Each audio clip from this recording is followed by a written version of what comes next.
You are listening to Feed 44, the official podcast channel of the Center for a Stateless Society. C4SS is an anarchist think tank and media center. For more information, please visit c4ss.org. Free Gender Identity as a Libertarian Issue by Mikayla Novak, posted on c4ss.org on 11 September 2015. Read by Athena Roberts. There is no doubt that the last 12 months have been a watershed period concerning the greater visibility of transgender, genderqueer, and other gender-diverse people in both mainstream and social media. Two examples from recent times most readily spring ready to the mind. The actress Laverne Cox graced the front cover of the iconic Time magazine on June 2014, with her interview movingly describing her struggles with gender identity issues since an early age.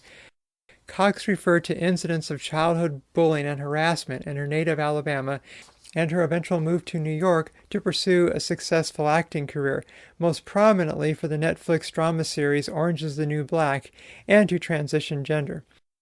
About 12 months later, Caitlyn Jenner, the former Olympic athletic champion and now reality television star and parent to the famous for being famous Kardashian children, announced her gender transition in a high-rating television interview, followed by a front cover shoot for Vanity Fair magazine. In some senses, the difference between Cox and Jenner could not be more extreme.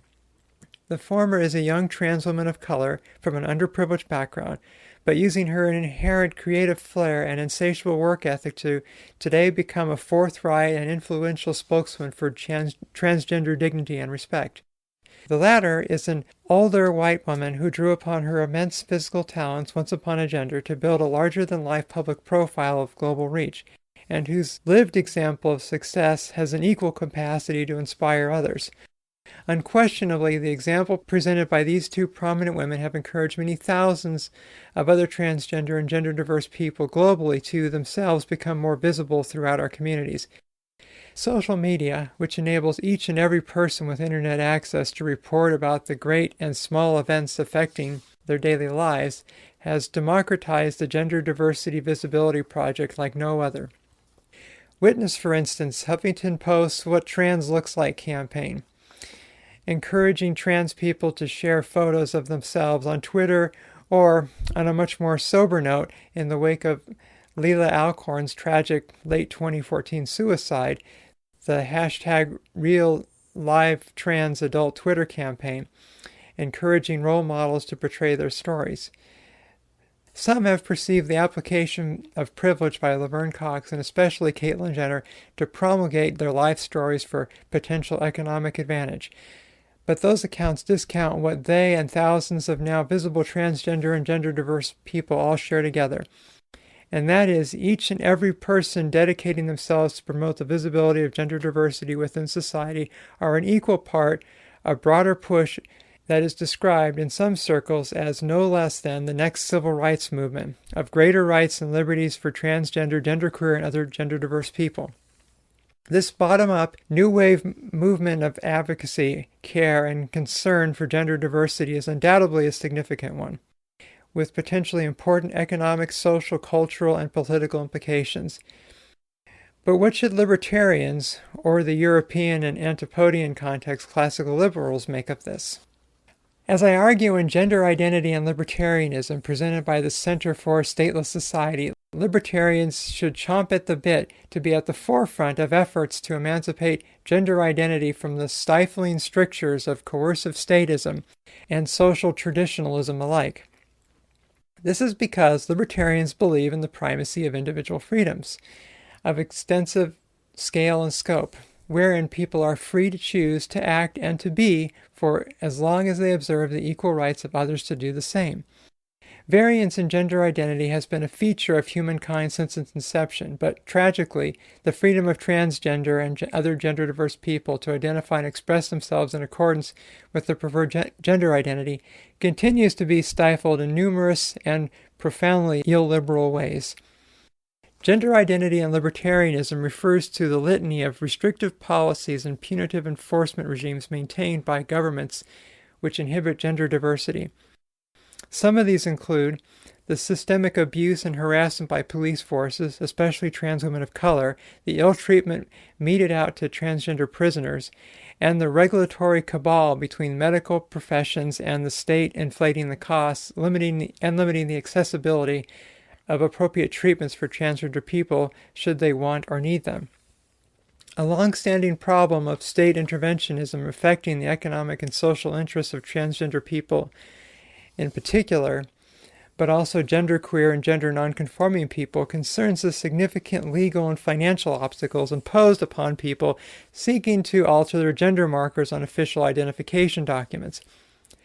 As many gender-diverse people can readily testify, the difficulties in changing gender markers risks a situation in which the gender status on birth certificates, driver's licenses, passports, and the like are incompatible with the lived gender of a person, potentially leading to discrimination in employment and access to services.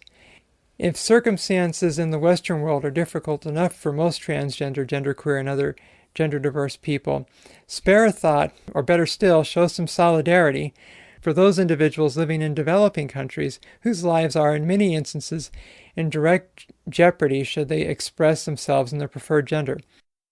The hallmark of modern libertarian theory is its rigorous defense against statist encroachments upon the liberties and rights of individuals. And so the innervation of freedoms of gender-diverse people at the hands of the state should be of great concern. But curiously enough, some adherents of libertarianism tend to turn a blind eye towards acts of discrimination, hatred, and even violence waged primarily by cisgender people against transgender people, and others who do not wish to lead their lives conforming with fixed binary male or female set of gendered norms. It is well known that gender-diverse people suffer greatly at the hands of violent vigilantes who leave no stone unturned in enforcing their own gender policing codes against those who are deemed quite arbitrarily to be deviating from conventional strictures about gender identity. Studies of violence against transgender people in the United States, for example, indicate that people are at risk of multiple types of incidences of violence, ranging from verbal abuse and street harassment through to physical abuse, including sexual violence, and that trans women and young people are disproportionately affected. Non-state victimization of gender-diverse people often extends to employment discrimination, with studies showing relatively higher unemployment rates for transgender people, as well as the perpetuation of economically precarious working situations and significant pay gaps for those fortunate enough to retain their jobs post-transition. With the pressing need to secure incomes for basic necessities, and not to mention surgeries in the cases of transgender people, gender-diverse individuals are often forced to find work in the shadow economy of sex work or illicit drug trading. Such involvement in the shadows of the formal economy, which is a far cry from the heroic anti-statist acts of many a libertarian narrative, in turn risks multiple compromising situations with cisgender clientele and the police. It is unfortunate that libertarians have tended to convey an impression that non-governmental restrictions of a free gender identity ought to be of no concern, since discrimination, exclusion, harassment, and violence propagated mainly but not exclusively by cisgender people are not conducted with the imprimatur of a formal state, fiscal, or regulatory interventions. This view, while seemingly prevalent among many in libertarian circles, is a mistake. Non-state coercion powerfully limits freedom of expression, identity, movement, and speech for people in gender-diverse communities, and places severe constraints upon people's freedom to peaceably accumulate incomes and properties and to build social networks. In practical terms, the libertarians should be as practical as other people when it comes to economic and social problems. Non-state actions promoting cisgender supremacy are just as debilitating in their effect as statist actions and exert similar outcomes by way of an expunging of individual freedoms, liberties, and rights. To be certain, this plea for a libertarian concern about non-state inhibitions against freedom of gender identity does not entail the cruel and cynical hand of government to resolve the very real problems posed by transphobia and other expressions of hatred towards gender diversity. Politicians have sold transgender and gender-diverse groups down the raging river of forlorn hope in the form of anti-discrimination and hate crime legislation, for example, which has done precious little to repeal the scourges of discrimination, hate, and violence from the lives of gender-diverse people. As explained in Gender Identity and Libertarianism, the most effective way against transphobic sentiments, against the expression and identification of gender-diverse identities, is to counter the bottom-up actions and sentiments exuding hate and ignorance with bottom-up actions and sentiments exuding peace and reason. Libertarians should be most supportive of the long-standing efforts of gender activists and support groups to help transgender and other gender-diverse people navigate the perverse effects of statist policies, and to raise awareness about the cultural and social circumstances fostering the entrenchment of cisgender privileges. There is more to be done to quell transphobia in a decentralized, community-centered manner, including the promotion of transgender visibility, in which Laverne Cox and Caitlyn Jenner have played their part throughout the community. In no small part does the continuation of such campaigns to promote acceptance, respect, and toleration for gender diversity come from the playbook of previous civil rights movements, which have sought to dispel ignorance and prejudice about minorities. Indeed, libertarians have always played a central role in promoting freedom throughout history, from religious toleration to bourgeois dignity, to anti-slavery, to feminism, to gay rights, and there is no reason why libertarianism could not be fruitfully applied to the opportunities and challenges of freeing up gender identity norms for all. It is important to stress the libertarian ethical precept that the most vulnerable minority deserving our attention and concern is the individual, and the support for transgender, genderqueer, and gender-diverse people, therefore, should not be circumstantial. Specifically, it matters not if the basis for gender identity is biological, genetic, or environmental, cultural, or social. And it matters not if the members of gender-diverse people in society are very small, according to some surveys, about 1% of the U.S. population. What matters is that people are able to freely express their own sense of gender identity, no matter how changeable it might be over time or what it ends up being, and that state controls and civil societal oppressions inhibiting gender diversities be swept away. Gender identity and libertarianism is certainly not the first word on gender identity issues from a libertarian's perspective, and does not profess to be the last word on that matter. It is a personal attempt to make a modest contribution toward libertarian understanding about the circumstances and conditions facing transgender, genderqueer, and other gender-diverse people, both enriching and trying as they may be. This pamphlet is also written in the hope of aiding others active in libertarian advocacy, intellectual and philosophical spaces, to redress some blind spots in the thinking about freedoms and rights of minority groupings.